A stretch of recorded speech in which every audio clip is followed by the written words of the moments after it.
Story 1. My wife, 38 female, of 16 years cheated on me, 44 male, with her boss. About a month ago, my wife cheated on me with her ex-boss. He'd left the company the week before. We were both supposed to go to a party downtown that night and spend the night at a nearby hotel. Our babysitter became unavailable, and I needed to stay home with our kiddo, 5 years old. She decided that she would go alone and stay the night without me. Before she left for work that morning, I told her how uncomfortable I was with that. Normally, I wouldn't have cared, but my spider sense was tingling because of weirdness over the previous few days. She told me there was nothing to worry about, and that was that. I woke up with a start at 2:15 a.m. and a knot in the pit of my stomach. She'd recently turned off her phone location service. Should have been a huge red flag, but I didn't actually think that much of it. But I checked it anyway. She turned it back on, and I could see she was at an apartment complex nowhere near the party location. She was there until 9 a.m. I confronted her when she got home, and after some half-hearted lies, she stopped denying it. It was the first time, might have been some groping and/or oral earlier in the week, I'll never know. Though it wasn't a drunken moment of weakness, she'd been thinking about it and planning for it for a couple of weeks.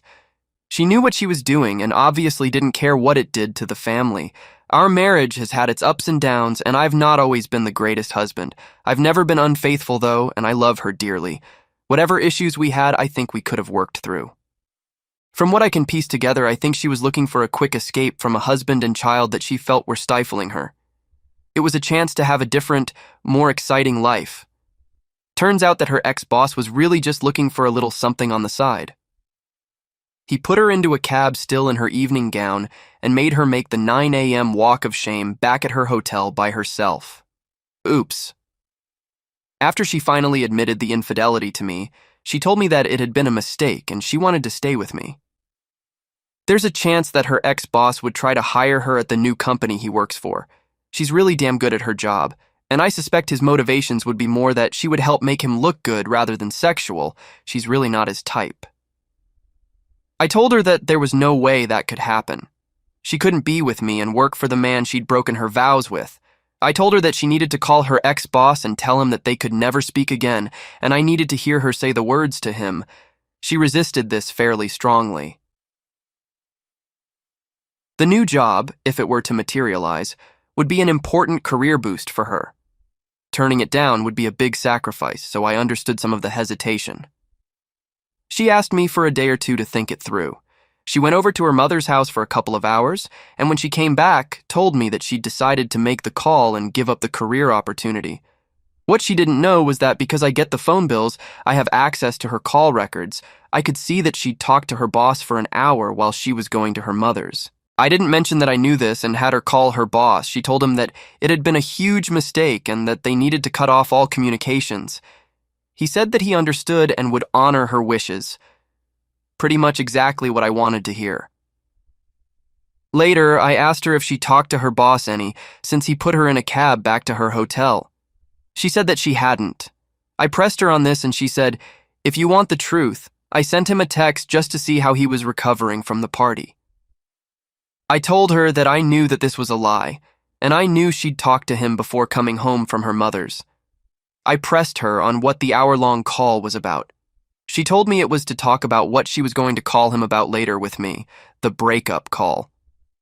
I realized, of course, that this made the whole breakup call a pile of nonsense. I told her that I thought she called him to see if there was any chance of a relationship. She denied, but couldn't otherwise explain what the hell they talked about for so long. Finally, she let it slip that he'd said, "You need to try to make it work with your husband. If not, then we'll see." So, my instincts were right. She had to think about whether to turn down the possible career opportunity because she had to figure out what her options were. If she could have the job and the fellow she was infatuated with, that would be her preference. Failing that, she decided she'd rather lose the job and be with her family than be alone, and maybe, or maybe not, get the job. For what it's worth, I eventually told her to accept the job if they offered it. I don't think he will, though. Once he had sex with her, too much career risk from drama and fallout. That was all about a month ago. Since then, she's been a model wife. We're going to counseling. She's done everything that I've asked. She's put up with my various late-night talkathons. She doesn't complain when I don't let her sleep in our bedroom, and she's not made it about her much. She clearly wants things to work now, and I believe her when she says she wants to be with me. At the same time, though, I'm still having difficulty just with the physical side of the infidelity, and I'm having a lot of trouble with being plan B. Part of it is my bruised ego, but a very large part is a concern that she wants our relationship now, but what happens in the future? I feel like she's accepted her life and is now gung-ho about making the best of it. What happens down the road, though?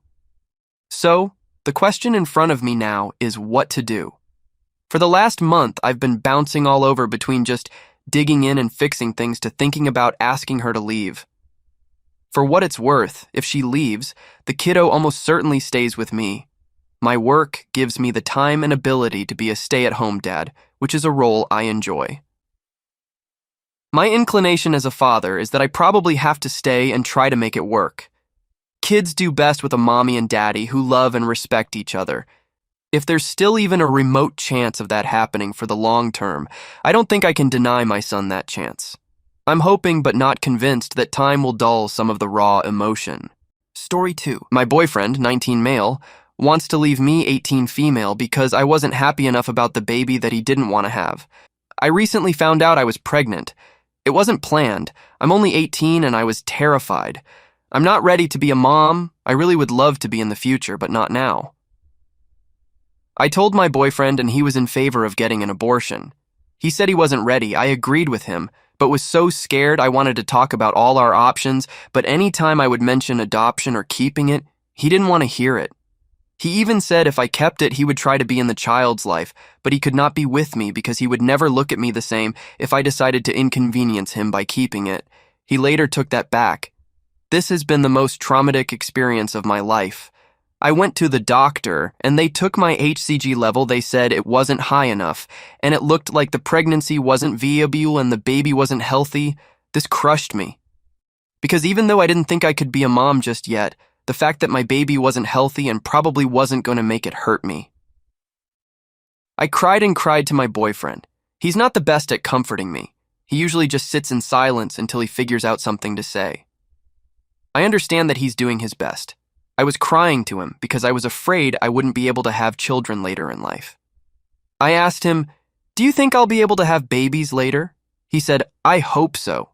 Then he started talking about the movie Up and how the couple in the movie can't have children. He said, "I wonder if that will be us," which made me feel worse. I just wanted some comfort in that moment. Not that. I said, "I have to call you back." The next day he texted me saying he wanted a paternity test. He was mad I hung up, I guess. He then called me and went off on me. I don't even remember everything he said, but it was bad.